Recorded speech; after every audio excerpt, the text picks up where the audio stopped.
Hey y'all, J Joint Jeepster here. If you've been thinking about attacking that rust problem in your old rig like I have, I got some good news for you. My buddy over at the Dowd Abides channel, you can find it right here. You should check it out. He is amazing at bodywork and he's going to be showing us a project of his. So stay tuned here to see that project and let's check it out. Hi guys. Today's project what we're working on is a 1970 Chevrolet pickup, 3/4 ton. And the customers just dropped it off, and what they want us to do is, in the floorboards, there's a lot of rust down there from moisture getting through due to bad rubbers around the doors and sealant around the roof rail.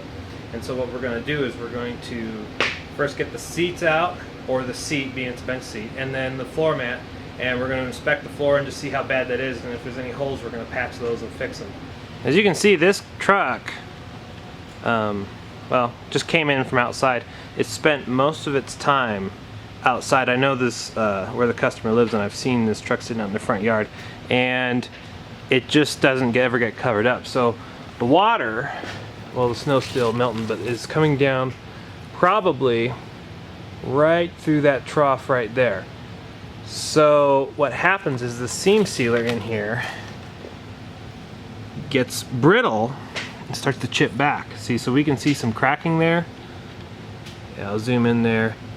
There we go. So you can see starting to crack, and you can even see rust where that's coming up through, and it's probably worse up here.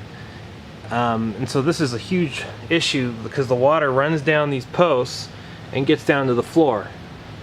Up here is probably even worse. Well, it's not too bad there. So that's probably good, but we do see a little bit of rust here. And another thing to take in consideration is this rubber sometimes gets cracked and it comes in right along the windshield. However, on this truck here, it's looking really pliable and I don't see any cracks. So I think we're good on that. So we'll leave that alone on this project.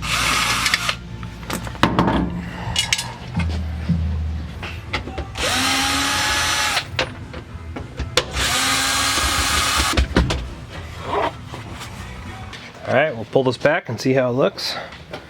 You can see there's a lot of water and rust under there. Good thing we're getting this off.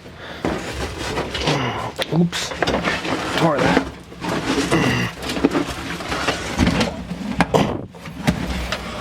Over there, alright. Oh yeah, look at that. Okay, well, I was expecting this though. Looks like someone has done a patch job on it before. Right there. Okay. Alright, so you can see here, it doesn't look good. And so I'm going to take a screwdriver here and I'm just going to start poking around to see how solid we are. And, oh, look at that.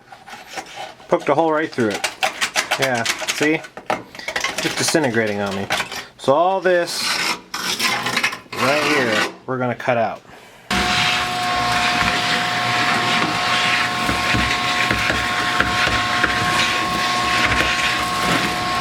This is just an angle grinder, a cheap Harbor Freight special here, and I got one of the wire brush heads on it as well. It just screwed it right onto the shaft. And I like this particular model because I can just hit it real quick and let off fast as well, versus having a switch on the side that you can't turn off in case you get caught up in this thing. I'm all suited up, ready to go, making sure I wear one of these paper masks because this stuff gets in your lungs. It'll do all kinds of weird things. And then also eyeglasses and gloves. If you you get one of those wires or something in your skin, you'll have a whole new definition of pain. So anyway, give this a try here.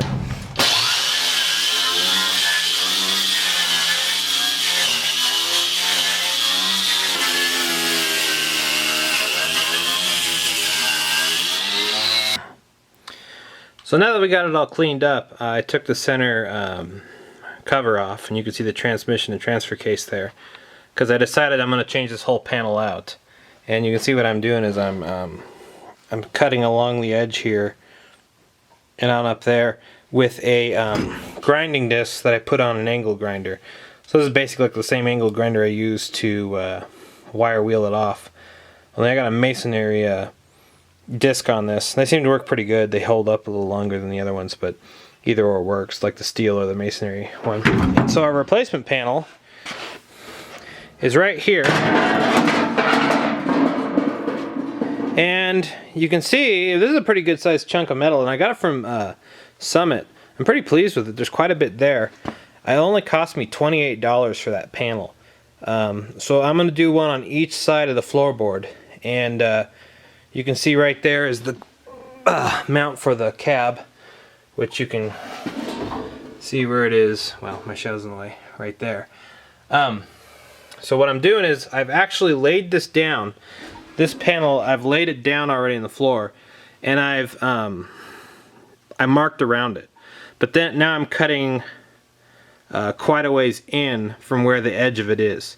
So like up there in the firewall here, where I'm cutting, the panel I bought is actually going to go up to here or higher. And that's okay because when you're cutting floorboards out, it's better to cut too little than too much, because once you cut too much out, then you're going to have to patch that back in.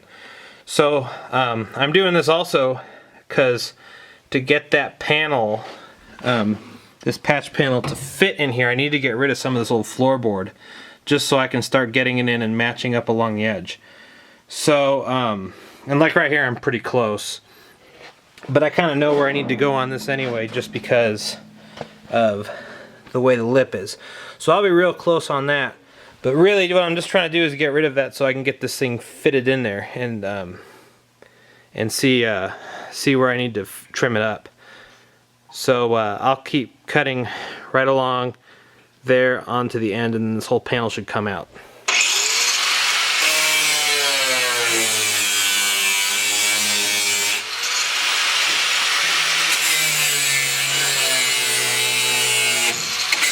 Okay, so we got this cut out. It's cut all the way around. However, though, there's braces running underneath this panel, and so much so you can see the spot welds. Well, kind of. One there, and one there somewhere. Anyway, these have to be drilled out to get this out of here, so it's kind of hard to see when it's all pitted like this, but basically what it is when on the bottom brace, when they're putting this together at the factory, they have a machine that crimped it together and welded it, and it's called a spot weld. And so you can just barely make it out right there. So we need to drill that guy out. And what I'm going to do is just use a really small drill bit, and I'm going to try to find each one of them, and then I'll go back later with a bigger one and get it out. Take this bigger drill bit and just finish it off that little one there.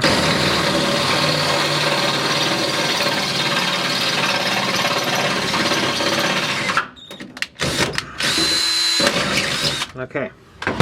Now see, just because you drill it doesn't mean it's free.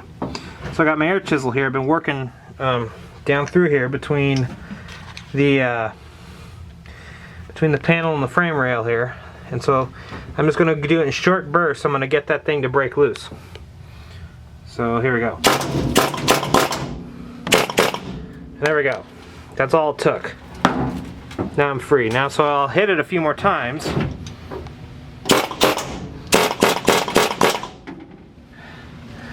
And so that bowed this up further, but also it reveals where my next rivet is, which is right here, because you can see where it goes down and then it angles off.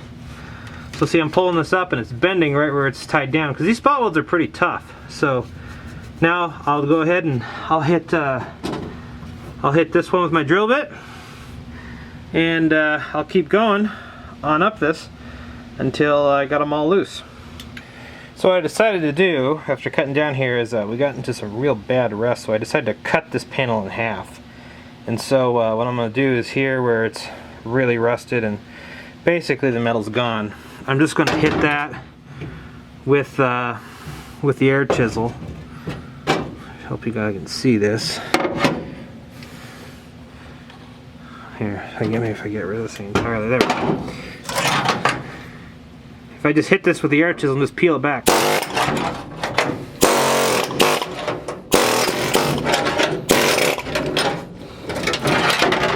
Alright. It's getting there. Okay. There's that half. Now time for the other half. All right, other half.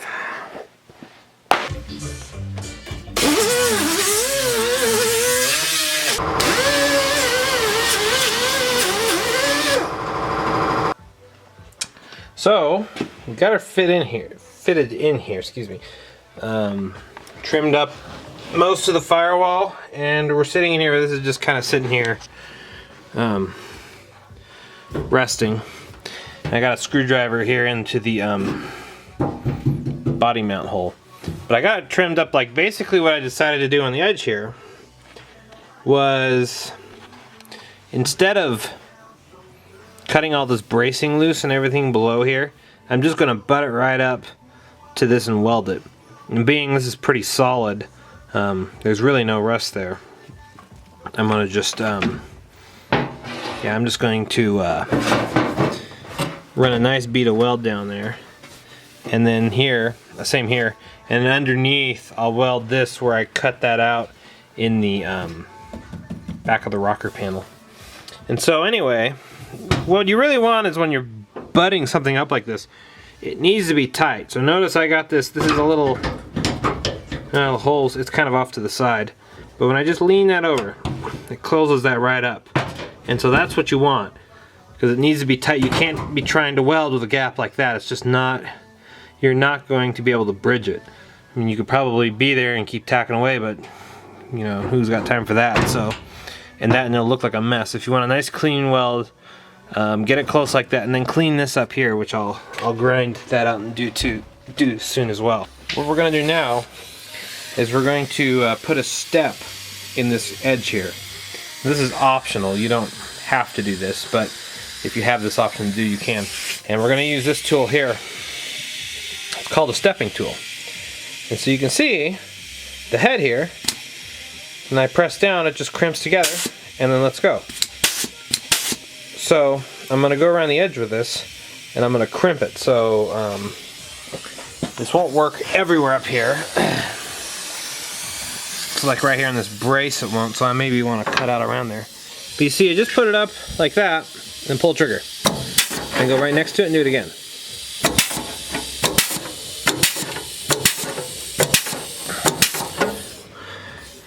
Now you can see here, I'll get it closer here. See that nice step it put there? It's just stepped right down, so now that sheet metal of our patch panel will just go right up in there, and it should be more even with this. We can run a nice weld right along the top of that. And this should be also help strengthen our panel as well, because it adds that little lip right there. So I'm going to go around and try to do this as best I can, all around the entire edge up there. And then I probably won't do it here because it's kind of rounded. I'll just let it come up and overlap. I need to grind this down a little bit more. But yeah, right here, it'll just lap and I'll run a weld down and it'll be fine. But on a big flat surface like that, it's really good to have that step there. Alright, we're really close here to welding this thing on. Let me show you what I did. This is the brace that goes underneath, as you probably saw before in another video. And what I did was just drill holes through it, through the top one, so you can see the brace, and you can even see the holes I drilled underneath from the last panel, so I'm really close to where my last spot welds were. But that's okay, I can fill these holes in with weld. So I'm going to get this in place where I want it to be, and then when it looks good, I'm going to just tack it up there, and on the corner here as well. We'll get her down there, and then we'll go from there. But I think I'm really close to where I need to be right now. Okay, so I'm using, before we get to welding on this thing, I'll show you what we're using. I'm using a Miller 140 welder, and it's actually just a 110 welder, so not 220 at all. And I bought this little welder just for this purpose, to use on sheet metal. What we're running in this thing is 023 wire. This is a smaller wire, good for sheet metal. You can run 030, but I'd recommend this size just because you can turn the heat down much more and it'll lay out. And so we'll turn our gas on, and we keep our see if this, it's hard to see, this is pretty blurry from all the years, but our CFH is right at about 20, and so I want a little bit more than that. There we go. So between 30 and 20 I find is pretty good, and that'll give you a good weld. So this particular model here has what's called an auto set. And if you have a model like this, it's really good, but you can set it for the wire. So this says 024 wire you set there, or 030, or you can set it for whatever wire speed you want. So I'm going to set it at 24, and our gauge is about 20 or so. I'll keep it right there between 22 and 20 gauge metal, and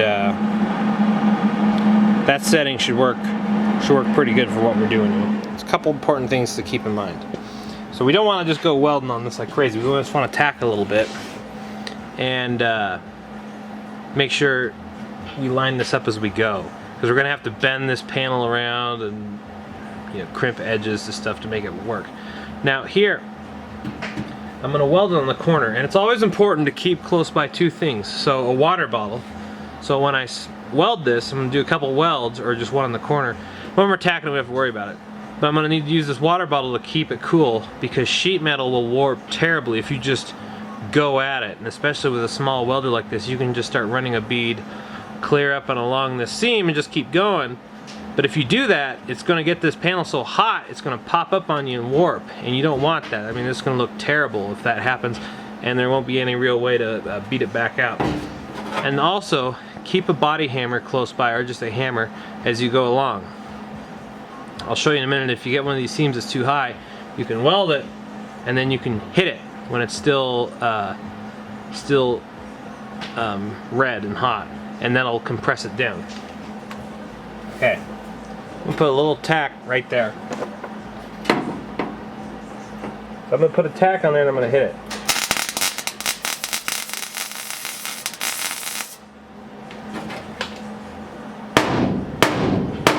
Okay, so next thing, we're gonna get this seam compressed. So again, I'll put this in here.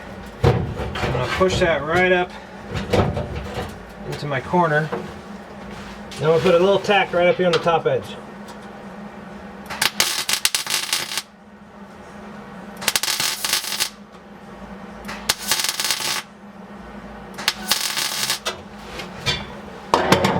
All right, perfect.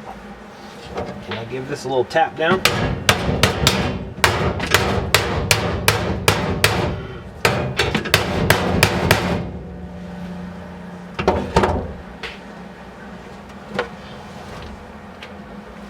All right, keep that down and give it a little weld.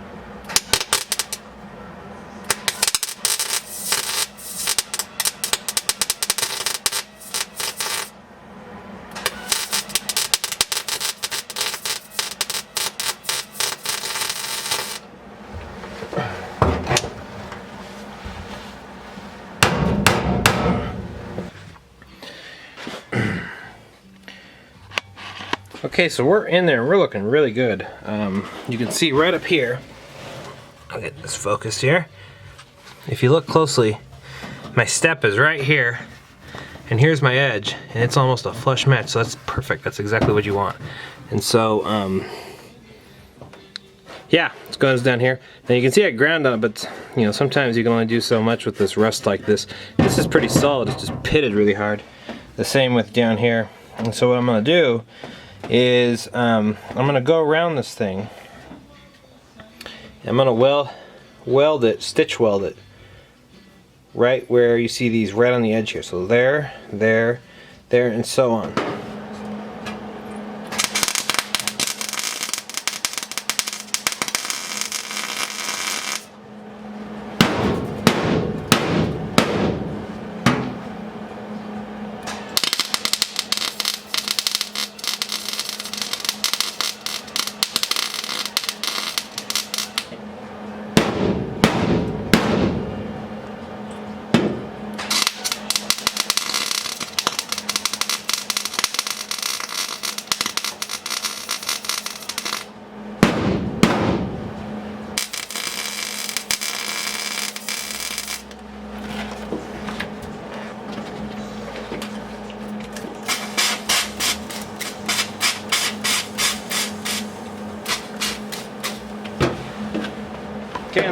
holes. I'm gonna give it a little tap here.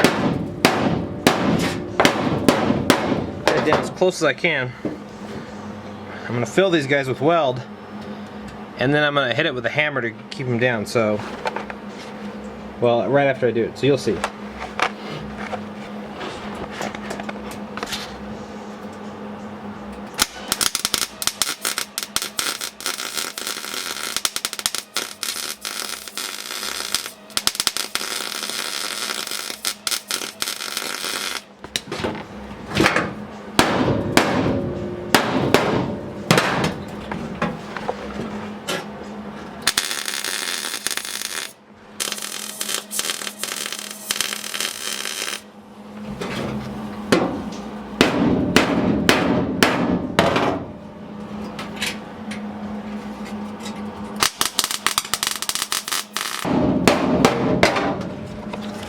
Make sure you cool that off. Okay, I'm just going to take the seam sealer and just smear it over this to cover the seam. If you saw my other tutorial where I did the roof on this truck, the channel here, you know, there was a lot more into that, but we don't really care what this looks like. I mean, well, we do, but not to the extent of the top there. So I'm just going to smear this in there. I'm not going to put the alcohol on this or anything like I did before. Run it on down there. Get a nice bead going right there along that seam. Alright. Then smear it down. Making sure I keep that seam covered up. That's the big thing we want to do here. We don't really want anything else other than make sure that seam is sealed up.